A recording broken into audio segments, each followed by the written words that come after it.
Hai, apa kabar semuanya? Semoga kabar Anda baik-baik saja. Terima kasih karena sudah memberikan support dan juga kesetiaan Anda untuk membangun channel Codot Film. Yuk kita lanjutkan alur ceritanya, sambil siapin kopi dan cemilan, setting suara volume full. Gasken. Membunuh.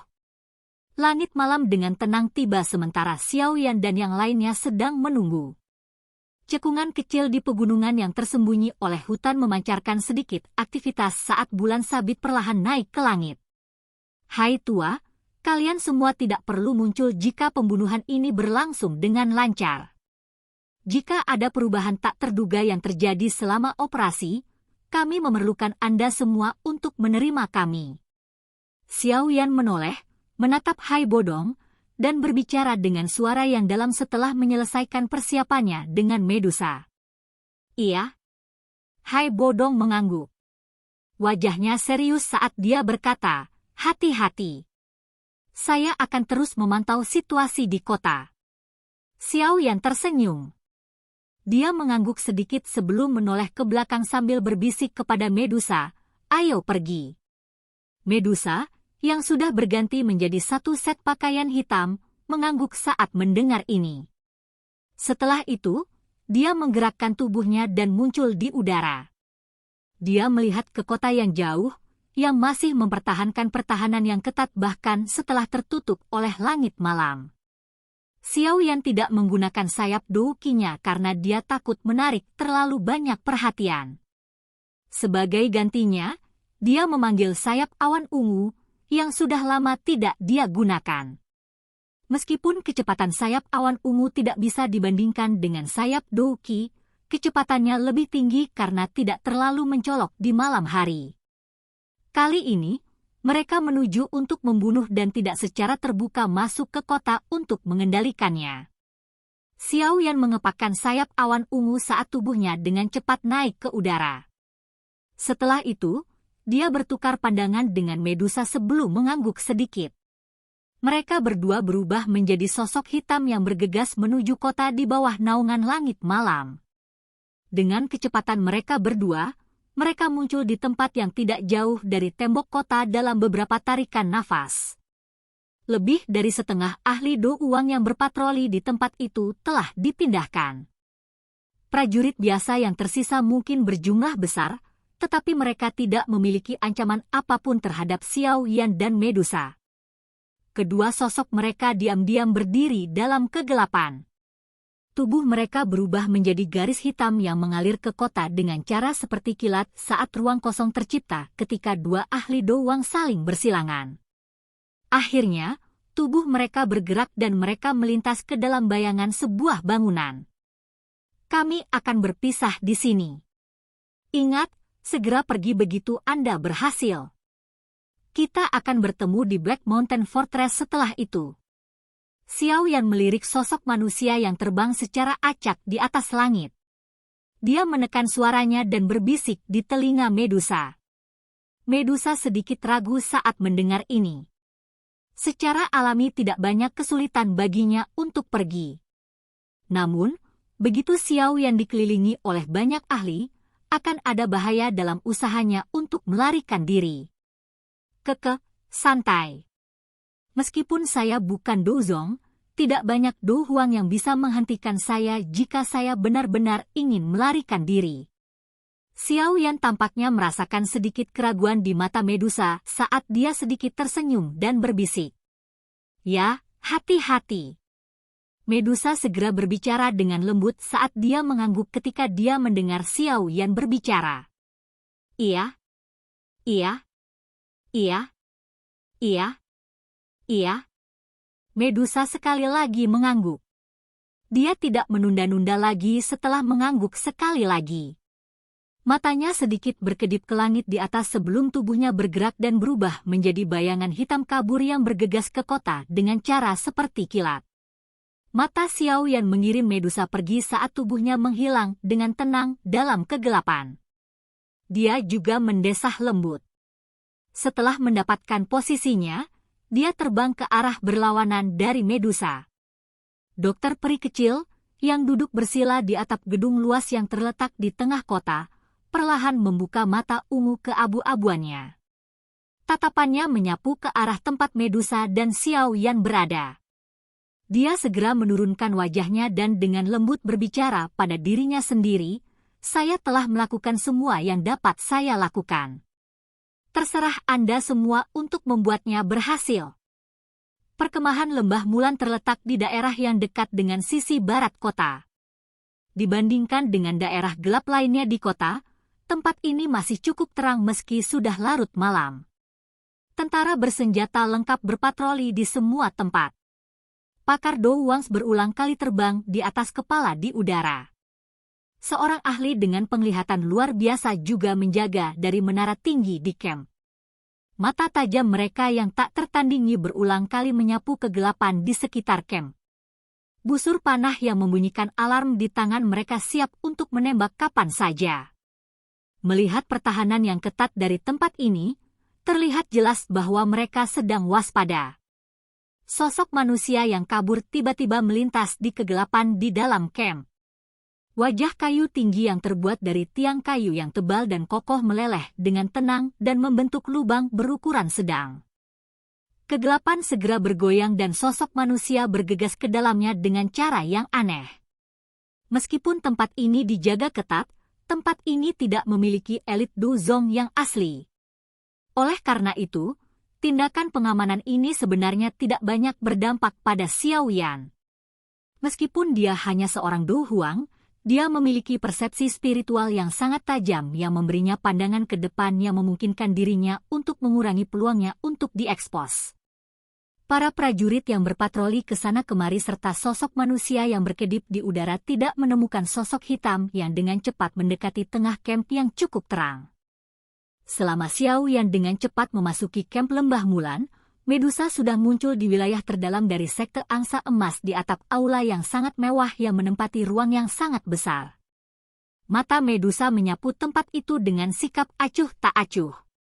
Dia melihat melalui celah di antara ubin. Dia mendengar gelombang wanita mengerang yang dikirim dari dalam serta tawa cabul yang familiar. Rasa dingin di matanya menjadi lebih padat. Dia sudah lama mendengar bahwa pemimpin sekte angsa emas sangat bernafsu, tetapi dia tidak berharap dia masih menemukan waktu untuk kesenangan fisik seperti itu. Medusa menjentikkan jarinya, dan seutas benang kecil dari 7 energi berwarna yang luar biasa kaya perlahan-lahan menggumpal di ujung jarinya. Energi berkumpul di ujung jari Medusa, tetapi dia tidak segera bertindak. Dia menutup matanya dan tampaknya telah memasuki kondisi pelatihannya. Tubuhnya tidak melakukan gerakan sedikit pun sementara energi di ujung jarinya menjadi semakin kental. Hanya dibutuhkan satu gerakan membunuh sejati. Seorang pembunuh juga hanya membutuhkan satu serangan. Oleh karena itu, dia perlu menangkap peluang terbaik. Sebuah tenda yang bahkan lebih besar dari tenda biasa berdiri di tengah-tengah bumi perkemahan Lembah Mulan. Sosok hitam diam-diam muncul dari bayang-bayang tenda. Mata sosok itu mengamati tenda, dan sedikit panas muncul di udara beberapa saat kemudian. Itu segera mengungkapkan lubang yang sangat kecil di tenda besar. Situasi di dalam tenda juga terserap ke dalam matanya. 3 lelaki tua duduk di dalam tenda yang terang benderang ini. Dari penampilan mereka, mereka secara alami adalah 3 sesepuh Mulan. Saat ini, ketiganya telah membentuk bentuk segitiga. Semua mata mereka tertutup rapat. Lubang hidung mereka bertiga memancarkan energi berwarna merah darah. Energi ini bertahan selama mereka bertiga sebelum benar-benar memasuki lelaki tua dengan aura terlemah. Jelas, Elder of the Mulan Valley ini adalah elder berkepala harimau, yang telah dilukai Xiao Yan dengan serius hari itu. Melihat tindakan ketiga orang ini, sepertinya mereka mulai pulih. Tribis Savage Skill, ini memang misterius. Itu sebenarnya bisa menyembuhkan satu sama lain. Apalagi efeknya juga cukup bagus. Tidak heran ini adalah metode ki paling mendalam di Lembah Mulan. Xiao Yan, yang bersembunyi di kegelapan, tidak bisa menahan perasaan terkejut di dalam hatinya saat dia mengamati cara ketiga orang itu. Dia juga mendapatkan opini yang lebih besar tentang Tribis Savage Skill.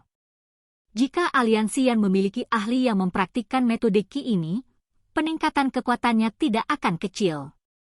Xiao Yan dengan lembut menghembuskan napas. Dia secara bertahap menenangkan dirinya saat Du Qi di dalam tubuhnya dengan tenang beredar. Pemulihan di dalam tenda berlanjut selama sekitar 10 menit sebelum perlahan berhenti. Mereka bertiga perlahan membuka mata. Bagaimana itu? Dua orang lainnya membuka mulut untuk bertanya. Mereka menghela nafas lega ketika mereka melihat energi berwarna darah memasuki tubuh Elder berkepala harimau. Saya telah pulih sedikit. Namun, luka saya cukup serius.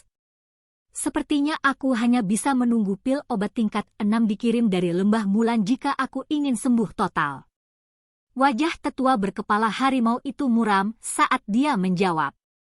Tidak disangka bocah itu benar-benar memiliki taktik seperti itu. Kami benar-benar meremehkannya. Seorang tetua Mulan mengerutkan kening saat dia berbicara. Kami hanya dirugikan dengan tertangkap basah kali ini. Selain itu, teratai api yang dia gunakan untuk melawan Yan Luotian juga sepertinya sangat melelahkannya.